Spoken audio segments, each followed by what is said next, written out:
You're listening to Tech Talks, a podcast by the Technology Education Collaborative. TEC is an Arizona nonprofit that empowers people with useful information about the technology they use every day.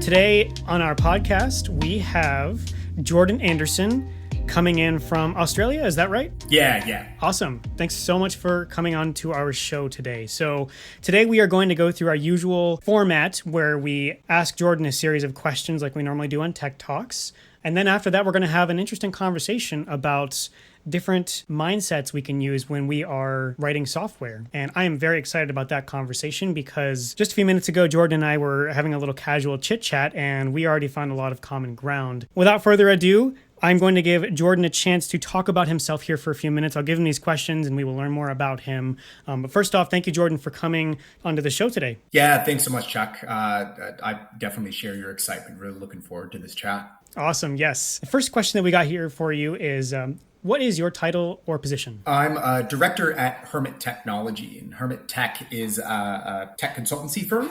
And our MO is that everything we do is with radical ethics. And so what that means is that, we won't bullshit anyone that we chat with. We're honest. And we could get more into kind of what that looks like in examples. But yeah, I'm on a team. There's 6 of us. We have expertise ranging from data engineering right through to data science and analytics. That's kind of my role. And my game is to go and help people who need, data and database solutions to all their fun stuff. Thanks for explaining that. I really love that ideology, that mindset, just keeping it very true and to the point, no nonsense, right? A little bit more on to our second question here. What do you do on a daily basis? Just like any consultancy, we go out and look for leads so that we can find our clients and do some work. Really what that looks like is just meeting people, talk to them, and finding out what their pain points are. And it's funny, we've talked a lot about how we're going to run the company.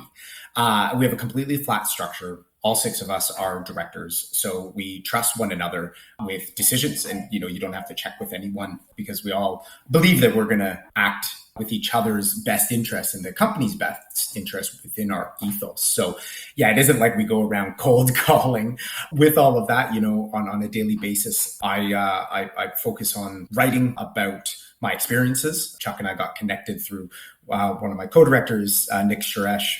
One of his blogs recently went viral and was all over Hacker News. And that's just kind of the stuff that we do, is that, we write about our experiences and share our honest opinions and just don't, fluff around and don't hide, how we feel and criticisms. But really kind of that's the way that we get the message out. I guess you can call it marketing about what we do.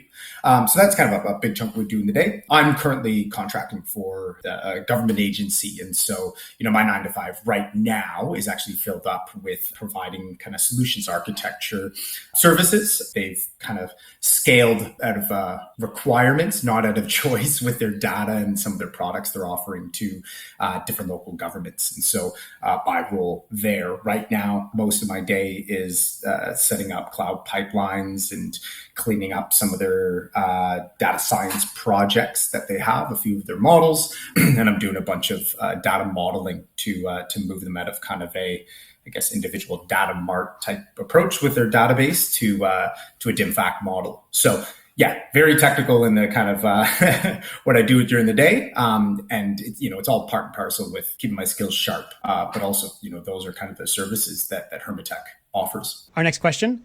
What is your favorite thing about your job? Yeah, this sounds cheesy, but like helping people. And so going in and, the most exciting thing that I've had in the tech industry is going in and understanding an organization's challenges, problems, pain points, and then just like the massive amount of dopamine that I get of helping them with that and solving it, through being a nerd and sitting down writing code in front of a black screen.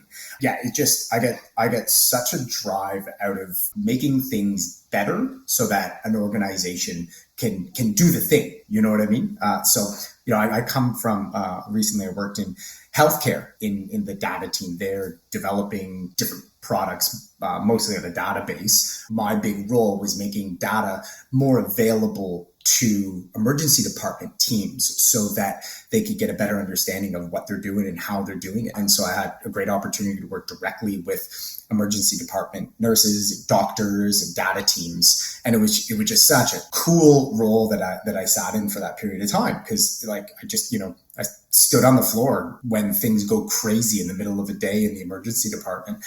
And just so I can understand, what they're actually dealing with and why they need the data and what those visualizations really need to look like so that it helps them do their job. And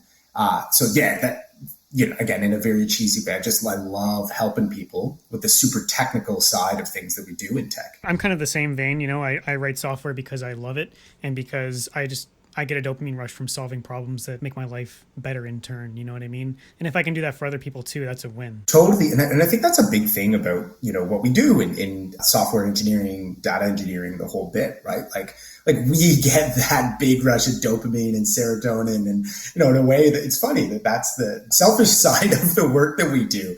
Right.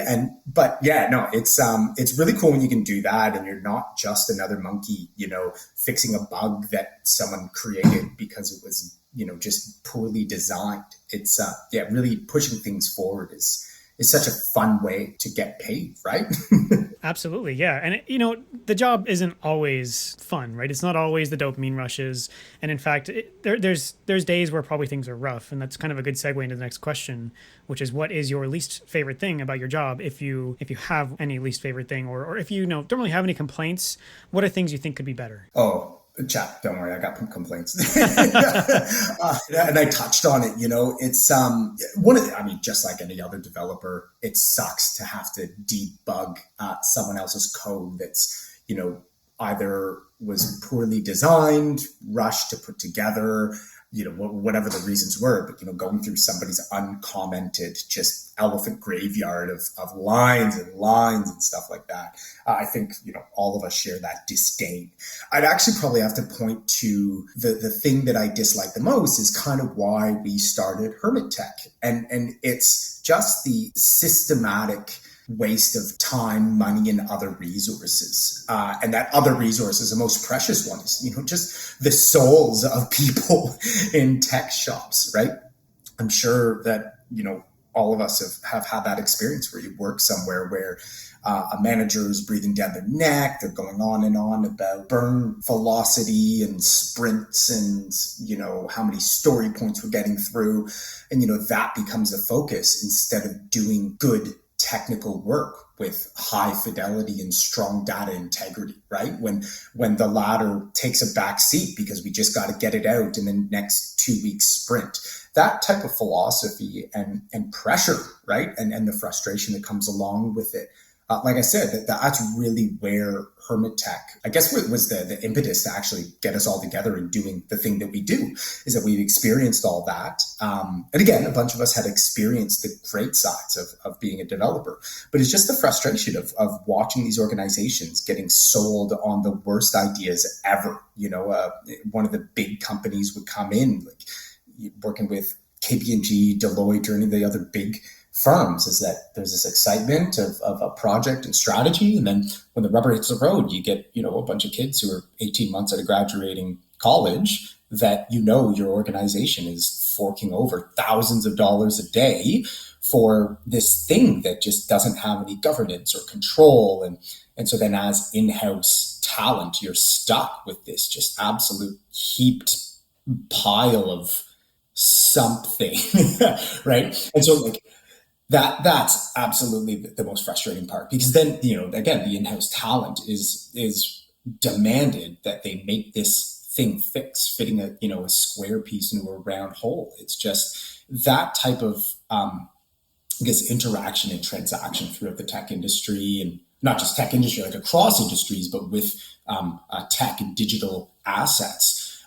That's, really why we came together to be a bit of a positive beacon to stop that. So I mentioned that, our ethos is that, we're radically ethical. And, a big thing that we do is that, often we advise clients that they shouldn't do the thing. they contact us. It's like, oh, we have this idea, this project. We want, for example, the red hot thing the past 3 years. Like, oh, we want to do a cloud migration. We got to get to the cloud. We got to get up there, right? We got to be serverless. And, the first question we always ask is like, well, do you really need to? Would it be more effective for your organization if you just, reorganize your data, did it in Postgres, hosted it locally because you kind of already have the infrastructure sitting in a basement somewhere? Like, would that not just be a better solution to do the thing that your organization wants to do? And so, yeah, that's to tie back to your question. Yeah, that's the most frustrating thing. And the 6 of us, we want to do things better, and do better by people who use technology and data to really achieve why they started this business that they do, be it in healthcare or transportation or agriculture. So yeah, that's the long-winded answer of what makes me frustrated about work. I definitely hear a lot of sentiments that I share in your response to that. One exercise I always take people through is what I call right sizing, where I say to them, hey, let's start with the most bare bones, cheapest single entity possible, right? A single server, a computer, right? Maybe even a Raspberry Pi if you wanted to get really crazy with this. Let's start with a really small thing that's cheap and easy and answer the question, why won't this thing solve our business needs, right? What constraints are we going to run into first such that we actually need to go to the cloud or, you know what I mean by when I say cloud, something more nebulous than just simply one server in the cloud, something like an AWS distributed architecture or whatever is what I'm kind of getting at when I say the cloud here. But you kind of get the gist, right? So when we do a right sizing exercise, we identify the areas in which we maybe won't have enough disk space, maybe won't have enough RAM, maybe we won't have enough uptime or high availability. But because we're thinking about this from the things one server can no longer do for us, we're actually able to get down and figure out what the customer really, really needs. Instead of them just assuming they have to go to the cloud, they have to spend $5,000 a month on a single Redis cluster. They have to do all these other crazy things that just really aren't necessary to get the job done because they're not operating at the scale that they think that they are going to need to operate at. Yeah, totally. I mean, the thing that you mentioned there is that, that right sizing is a wedge, right, to get in. So that you can really get into that. Well, what is this company doing? What do you guys actually want to do? Why did you reach out to us? And I think, having that philosophy is so much more effective because we can all just say like, oh, you want to go to the cloud? No problem. I'm going to set up your, DBT. We'll stuff it. No, we'll use Matillion and then we'll get you up in AWS. Then we'll use DBT. Oh, you definitely need Snowflake, right? And you just terminology bomb them with all of the fads of today with products. But no, you're totally right, Chuck. Like that thing of like, hey, what will actually help your organization, and why are you bringing us in as consultants, as an external group, right? Like, what are we actually trying to do here, team? And let's work together towards that. And it's such a more fulfilling thing to do. And I got a big philosophy that it helps the tech industry as a whole to do things better, right? Because I think we're getting, talking different C-suite people, we're moving more towards a distrust in tech in general, not just consultants, but those software engineers are taking so long. And, that's been a bit of the rhetoric always, but I think it's starting to slide and get a bit worse in, the mid to big size corporations, particularly we find in Australia, the government, right? Like there's a lot of skepticism. And so, we have to not sell harder, but there's a lot more conversation and you got to say the right words to gain trust. And it's just been a weird shift over the past, bit of time. So the next question that we've got queued up here for you is, what is one practical thing you'd want someone who's considering pursuing your job or your industry, whatever it is you do, what would you want them to know? And I know that we've kind of touched on this in maybe a little bit of a ways, like kind of what feeds into your philosophies and your mindset and all that stuff. To someone who is hearing this, what would you tell them if they wanted to get started? Let's say that they're maybe a college graduate or maybe just still in college, maybe even in high school. what would you say to them such that they could be more prepared for getting into this career path? Learn to use Git. Yes. Right. Version control. That's like, and I start there because it's technical. Therefore, us nerds, we can like, oh yeah, I can do that. I can go out and read Stack Overflow and read a book and like seriously pick up Pro Git and just like read the first 5 chapters and just start a little project. Like honestly, like just do that. Learn Git, version control properly. That's like the technical side of what people can do. On a more, I guess, broader principle approach, I'm borrowing this from Nick, my co-director, like just take people out to coffee, like talk to people, just have a conversation and learn from other people. And that type of approach, you open up and unlock your ability to learn so much more effectively, and not just about tech stuff, right? Like about what challenges people have in the world. And now I'm sounding hippie-ish, but like when you start with that and you get used to learning from people around you in your industry and out of, like you look down the road and it just sets you up in different roles that, all of a sudden you're having a conversation with someone who does hiring, or you get a referral, or, it starts to look like that and you find your way in front of a CEO, and then you could have different conversations and have a bigger impact in the industry. From a consulting point of view, like you asked, what does my day-to-day looks like? Like seriously, a lot of it is asking interesting people if I could buy them a coffee. From there, you start, if you want to look at a business and marketing point of view, like that's the way that you can quote unquote, find leads or, start building your business. But it's really just like talking to people. What about their problems? What are you interested in? So, and I say that again, typically in the tech industry, we just want to sit and write in front of a computer, right? We want to write code. We don't want to talk to people, but it's get out of that comfort zone, and you might find a passion in what someone else is doing. And then, like we spoke about, find a way that you can help someone else and, heaven forbid, get paid for that. So yeah, those are kind of the two things. Learn version control, get really good at Git, and then just talk to people in and out of the industry about tech stuff, because it's fascinating. Regarding Git, I also agree that it's one of the most foundational things to learn nowadays. It's a little weird at first, right? I mean, I also was kind of confused with it over, 10, 15 years ago. I don't remember exactly when I started using Git. I think the thing that made it click for me was remotes, and how a repository is basically just something that can exist across different remotes. And once you learn that, like, oh, there's GitHub, and then there's GitLab, and then there's, Git and all these different source control hosts, but underneath it all, it's just a Git thing that you're pointing your repository to, and that's just the remote. Something, I don't know, it made it click for me. And I really hope that other people can put in the time to, and most importantly, the patience to learn it, because it's really not so bad once you get used to it. But I have met quite a few people over the years who are still kind of struggling with the basics on it. And I do my best to try and explain it to them, because I acknowledge it is a little unusual at first.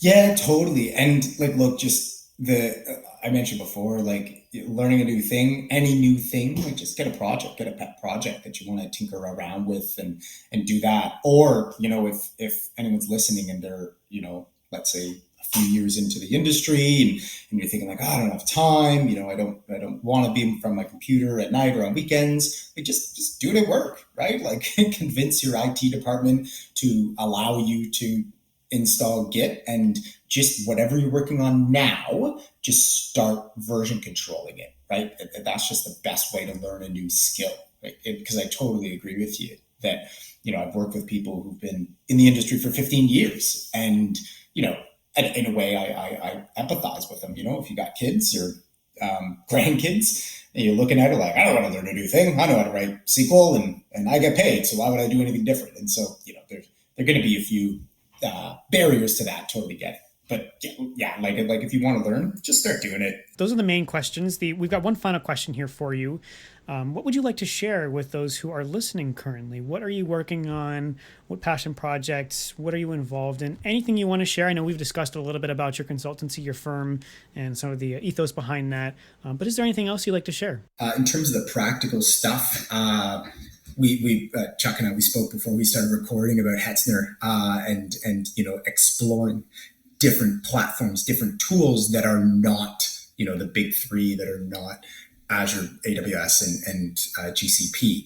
And so we're playing around with a few things there. We're looking to develop our own CRM that's again hosted in a bit more of a financially feasible way, be really light with it, and put together a product that we use internally, borrowing kind of from a base camp approach, right? That, we have pain points. And so we're all in tech. We've got, back end and front end experience. So why don't we just make something that works for us and see where that goes? So that's kind of on a product side. And then we're also big on developing processes.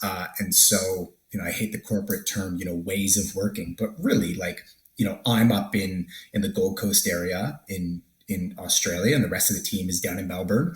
And that's, I got to check my geography, but 2,000 kilometers. So we're separated. And then in Melbourne, all five of them, they're also living in different areas. And so, it's really how do we be productive with mostly async dev cycles? And every now and again, we get together and pair program, and we found that, pair programming in 2, maybe 3, where you have an observer being the third. But no more than that. If we actually want to tackle something technical and deep, we've realized that we got to, talk about it, break the task down into chunks, and then split off into teams and pairs and tackle it. So we're formalizing, how does Hermit Tech work? Because, it works really well for us that we've, developed a few other products and solved problems for clients being, super async. So, can we put together some sort of a cookbook that other people might benefit from? Those are kind of the 3 big things that we talk about and that we work on. Awesome. Okay. Well, that wraps up this portion of our discussion here. Thank you, Jordan, for going through our questions. Jordan and I are going to have a second part of this conversation where we dive a little bit more of the mindset and philosophies of good software development principles, at least as we see it, based on an article that went popular that we mentioned earlier called "I Will Dropkick You If You Use That Spreadsheet." It's a little more aggressive than I made it sound, that's for sure, and it's a great read. So now we'll go ahead and move on with the next portion. I got to pull this article up. Do you have it up?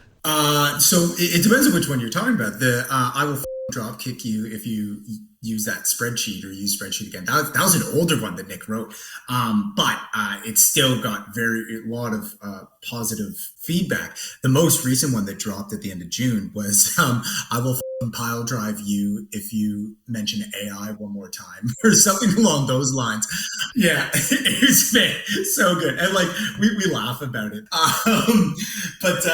So no, those are kind of the 2. So a quick rundown, the spreadsheet one was more around data engineering, stop shoving everything into 5 megabyte size Excel files and do things properly, and what does that look like, and a lot of what we spoke about in that first segment, that stop adding to tech debt just because your stupid sprint burn down chart looks better, right?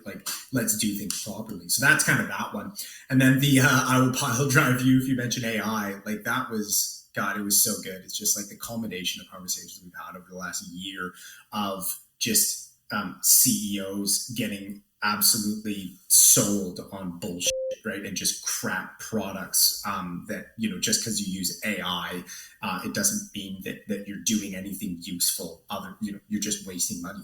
So it's a big conversation on more directed towards the C-suite, what are we actually doing? And when somebody says these types of things around AI, when you do a fucking pip install, OpenAI and deploy ChatGPT as a Gen AI, you're not doing anything, right? It's just, but a CEO can put that on their CV and then fade off into the distance and gather a bonus. And so it's the criticism of that type of stuff. It's what are we actually doing? Yeah, I got to be honest. It's absolutely all over the place. Everyone thinks they can just plug this thing in and suddenly their application can do anything.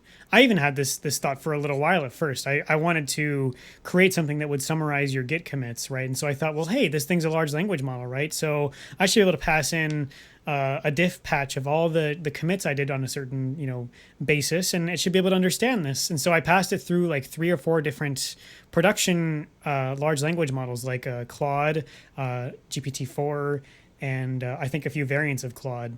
And I got mixed results from all of them. I even tried to be very specific, like only respond exactly, like only respond with like a rating of 1 to 10 on how productive this commit was. And like, if I'm over here, someone who is kind of in the industry and is writing software, thinking this stuff, it's no wonder everyone else is also thinking this stuff, because it seems like, and it's advertised as this thing that can do anything and everything, right? And why are we buying into that? Well, because it's new, because it's novel, because it's very cool to see something being able to distill the sum of human knowledge into a little prompt that you can interact with.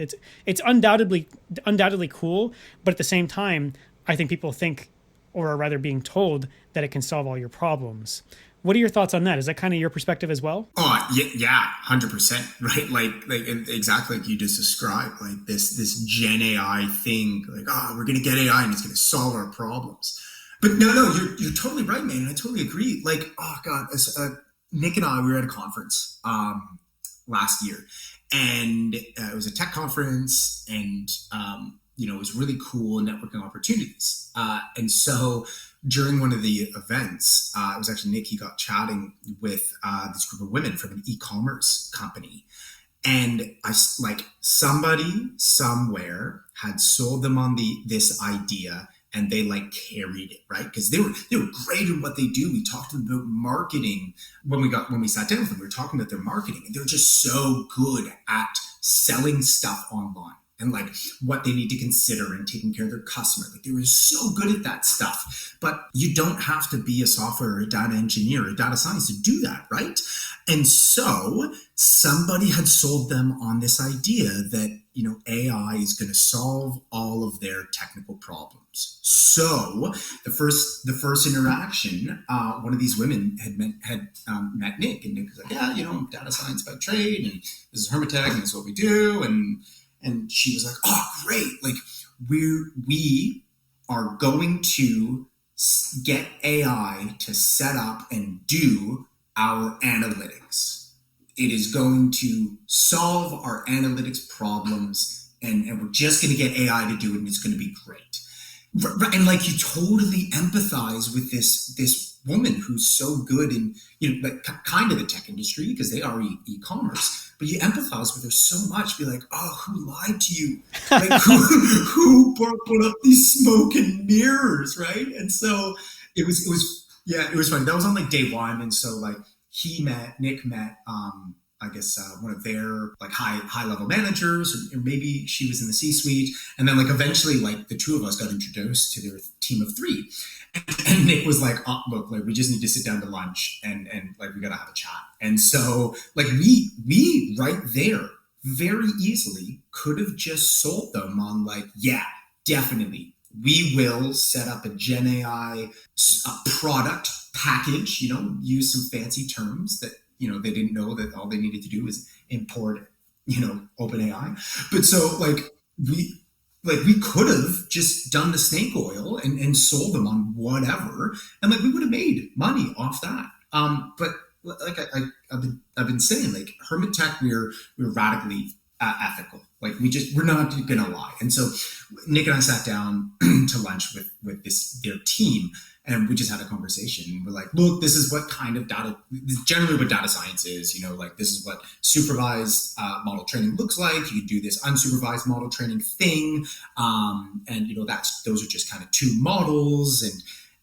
And so like, we're just describing them, like, you need to know something about your thing for a data science model to be successful. Like, otherwise you're just going to get stuff, right? Like, you can do all the design, the architecture, you can push that into it. You're going to get an output, but it's just going to be, a mound of dirt, right? And it's going to give you numbers, but do they mean anything? And so we just kind of like a quick tutorial and just talk them through. And you and I spoke on our last conversation about really understanding a company and organization's challenges, their pain points. And so we just asked them, like, what are you actually doing? And like, Black and White, just like a lot of other organizations, like, they had analytics set up. They had some dashboards, data being pushed into like a Power BI or Tableau or whatever it was. But like, they weren't confident that having all that set up was advising them how to do sales better. right? And that black and white, that's what e-commerce is, right? Like, you sell more of your product, and you become more profitable. And they weren't confident that their current setup was doing that. And so like very quickly, like it's not an AI solution you need, right? Like you don't need to go through all that. Like what that is just better data engineering. And they were a small to medium sized startup, and so I gathered they didn't have a big tech presence in their staff to push those agendas, and that's fine, right? It's just the reality. And so when they wanted to shift more into that, of course, like everything that's on Twitter and all the other platforms and in the news, like AI is going to solve everything. And so like it was just logical that they came to that conclusion. And that was a moment of as our tech firm that I feel as though that was a success, right? We didn't make a penny off that organization, but that wasn't the point, right? That we really felt like we helped those people. And then the kind of, I guess, highest ranking manager, sounds like she's in armed forces, but no, like their manager of the three people we spoke to, she was great. She's like, awesome. I'm going to go online. I'm going to learn a little bit more about the analytical side, see what we can do with what we already have in house. And it was just like a really positive experience and interaction that we kept in touch with them. And sure enough, she, went on to learn a little bit more about how to do analytics with what they already have. And so like circling back that, geez, like, yeah, people get sold on this idea that AI is going to solve all the world's problems and it's going to steal our jobs. Like, those of us who know any programming language know that's just not true. But unfortunately, the people who hold the purse strings and who are in charge of layoffs and who are in charge of hiring or make the decisions to go out and get one of those really big firms that will come in and promise the world and then send you someone who's fresh out of college to do their Gen AI agenda and their technical strategy. Like that's the big problem, right? Those people that make those type of decisions in organizations just aren't aware of the reality of it. And I think that is a big power of that article that my colleague, that Nick Suresh put out, the, I will pile drive you if you mention AI one more time, is that like, we just hope that message, the reality of things, starts to reach the desks and ears and eyes of people who are making decisions in our industry. Because I think that's where we're going to start, getting a bit of a change away from this red hot thing that is AI into something that's actually going to help an organization, achieve their mission statement and move towards their goals. Awesome thoughts. And I'm going to ask a question here that is a little devil's advocate, sort of. I want us to put ourselves in the shoes of these folks that kind of have to say these things in a certain regard. And to expand upon that a little more, if you are a CEO of a company, at least in the US, and you're publicly traded, you are legally responsible for ensuring that money comes into the company at all costs, right? You're responsible for the growth in accordance with the shareholders' needs. I personally struggle with this a lot, so I'm not expecting any perfect answer, rather. How do we reconcile the legal demand for a CEO to bring in as much money as possible with the simple reality that the stuff isn't as magical as it is being made to sound? I mean, isn't a CEO sort of obligated in a certain sense to lie, basically, is kind of how the system is set up? I mean, shouldn't they be trying to extract the money at just the right thin, fine line such that consumers are happy enough and everyone is happy enough, even though they are indeed being lied to? I mean, I don't like it, but that's kind of how it's built. Would you agree with that? Oh, man, you bring up a really good point. The line that you had in there, that like, isn't it the responsibility of the CEO to lie to everyone? And like, yeah, like at the surface, and not just at the surface, I've been in organizations that like people have just bought into that, right? Like the movie Don't Look Up, like it's a lot of just like, don't talk about the thing, right? We don't talk about Bruno here, he's kind of thing. I see it more, people are compelled to lie, and to oversimplify it. You kind of, have these CEOs in two different camps, right? You have the ones who are aware and they know, And again, what I agree with you, what you said is that I feel they are compelled to um, shape their message that maybe bends the truth, or maybe full of lie, and it's a hard place to be in. Like, I got a lot of empathy for CEOs of those kind of publicly traded mid-sized companies. A lot of pressure, and you're right, like if they don't make money, like, people's livelihoods, not even just within their own company, but people who bought shares, there's a lot of paying the mortgage and putting food on the table type things at risk for a lot of people. And so, like, I got a lot of empathy. Those things are hard. So, like, we'll park that. Yeah, it's really hard, right? Yeah, and so, like, we'll park that. That's kind of like the let's say one oversimplification of our CEO. But then the other one is just like the scorpion, right? Like the snake oil selling, smiling teeth type CEO that will gladly lie, and ride out their 2 to 5 years as CEO of his company, bring in the AI, make it happen, tell everyone, go on press conferences, and then jump on their boat and sail into the sunset before the house of cards comes tumbling down, right?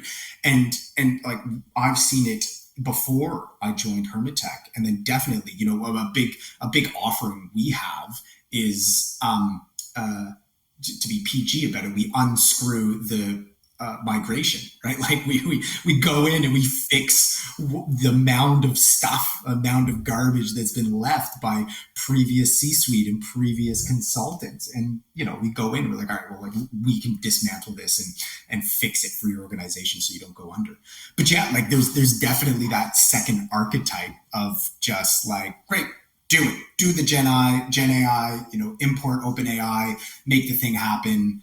We won't tell anyone that it takes a competent engineer 2 weeks to set everything up, including documentation, but we're going to roll it out. We're going to bring out the red carpet. It's going to look great. We're going to cut the ribbons. I'm going to take the bonus and, take off. It's that type of thing.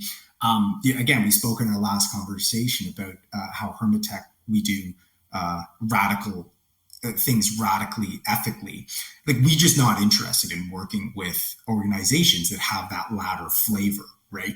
And so to circle back to your devil's advocate question, like, yeah, definitely it's hard, but I think that, you can, in those two situations, you can make money for your stakeholders, again, to oversimplify, in one of two ways. One, you can sell the snake oil and you can, get a big consultancy firm in that will send juniors to dump whatever they can do and walk away.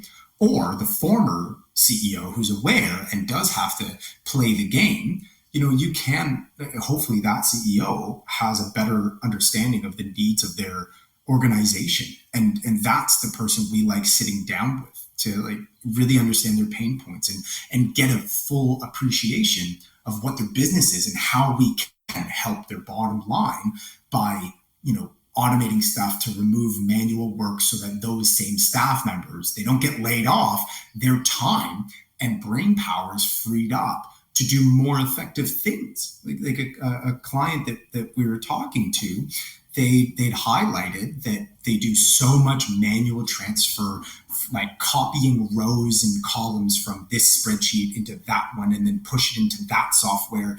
Then that software churns and spits something out into another CSV, and they go in and select specific rows and then they move it into the next one.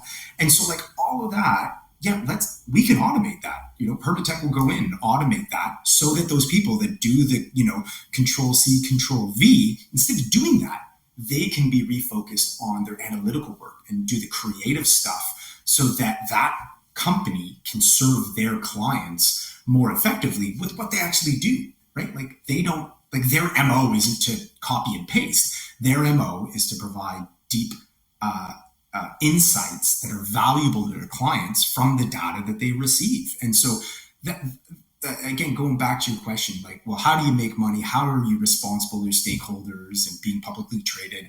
Like, you can go that former route. It's not easy, and there are definitely pressures that the C-suite and co-founders go through that are like enormous, and part of why I'm not interested in going that leadership path, but like there is a way there, and we've worked with awesome companies that see that and have been successful of improving how things work inside by doing it, like properly. Love it. Yeah. So just to kind of summarize, right, the approach is controlled by scope, right? You make the choice of whether you're going to choose to work with a company that is acting in a manner that they're clearly intending to deceive or not. And you seek out those who prefer to operate in reality, right? And what I mean by that is the approach that you and Hermit Tech take is that you're going to connect real principles, what actually matters, what can be accomplished with what the business is trying to do, right? And you're trying to dissuade them from hearing all this other nonsense that is the snake oil peddler, that is the corporate exec that is lying to them just to boost their shareholder value, right? So you are grounded in reality, and that is your approach. And one would really, really, truly hope that a grounded in reality approach would scale in time no matter what company you're at, right? Because eventually the rubber is going to meet the road. If you are, say, I don't know, Tesla, and you're lying about how good your cars are, eventually one would hope that truth would catch up to you. Do you know what I mean? So that's kind of the thing that I'm hearing from you guys, is that you want to really keep the scope focused so that you're within the bounds of reality. Does that kind of catch the essence of how you guys look at things? I think that people can choose the reality.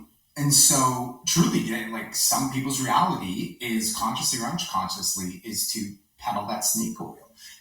But I think the big thing is, having the opportunity to choose your reality and choose your direction requires a good, thorough, deep understanding of what your organization, what your company does. Right. And I think that, that work, and, you could say like, you got to stay in touch, you got to blah, blah, blah. Well, like you really need to get an understanding of where, down to your core, down to the core of the company, where does the ship want to sail? Where should it sail? And then within that, what do your crew members want out of this? And I think like, a good CEO is going to have a real good feel on all of those levels. And we're talking like mid-sized organizations, like that is impossible when you start pushing over 1,000 plus employees, right? Like that becomes very hard for the leader to get in touch with everyone on the floor. But yeah, that's probably more the thing, again, being in touch with what your organization wants to do and can do, then you can start choosing your reality. Jordan, is there anything else that you wanted to add in? Like, do you want to share any interesting conversations with people that you've had, or perhaps Nick has had since these articles went relatively popular here on the internet, or anything else you'd like to share with us before we close up this conversation? Yeah, definitely. Look, since Nick, one of my co-directors, since his writing has gone so viral, especially most recent ones, we've realized how many people are experiencing the same things that is in Nick's writings and reflection of that, the things that we talk about at Hermit Tech and our previous experiences. Like it's wild how many people have reached out and said, thank you for writing these things. Now I can point people to a blog instead of me, telling them how things should be, right? And so it's just that referral to gain support for doing things in quote unquote the right way. So yeah, it's been wild how many people are in a similar position, and that's where we feel that the way that we're doing things at Hermit Tech can be successful as our own company, for the six of us to move forward and make a living out of this thing, but also that there are people out there that we can help, that we align with in those things. So I guess for people listening, that if you're frustrated at work with, again, those burn down charts and getting things done by the next sprint, or, if you're the manager and, there is pressure to make sure your burn down chart looks good and all those things, but like the way that you're doing things, you feel like there's too much just spinning your wheels. There are a lot of people out there in all different levels, from the C-suite down to your software engineers and everyone in between, that share those frustrations. And I think the best way forward is to connect with one another. A great way is through reading blogs and making comments and sharing your opinions on these things, or writing your own blogs, putting your own thoughts out there, because there's so many people that we're just, because of the tech age, all of us are sitting in our own home office or in a cafe or sitting on our phone on the subway, having these same thoughts, and we're so physically disconnected that we can connect with one another. And this is how, Chuck, you and I are having this conversation.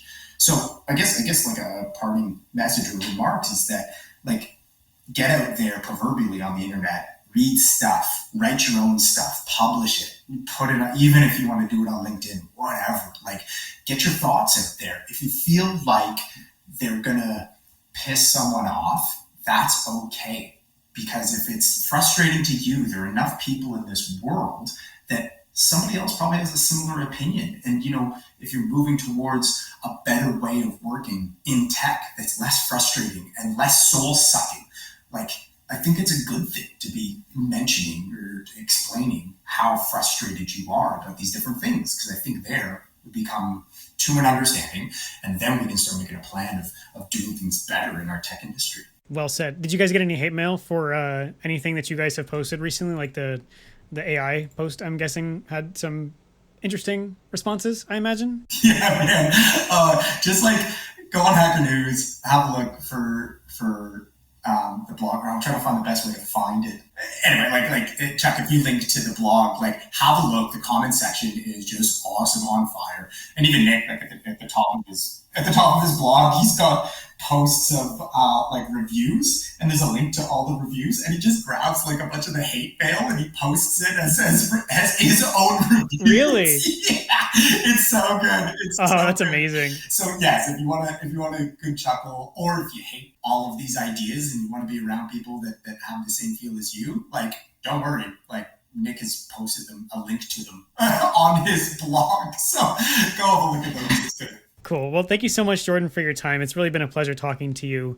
It's really been awesome hearing about Hermit Tech and how you guys do things. Really, absolutely I'm privileged to have been able to talk to you today. So thank you so much for your time. Dynamite. Thanks so much, Chuck. Usually, this podcast is recorded at the Advanced Cyber Systems Lab, located at the Washington Street campus of Gateway Community College. The ACSL is a tech hub open to the general public where you can 3D print useful items, test your tech skills out on enterprise-grade servers, record a podcast, and learn to use Linux, all free of charge. If you don't know how to do any of that or what it means, that's okay. Stop in anyway, and one of the friendly folks here will be more than happy to teach you how.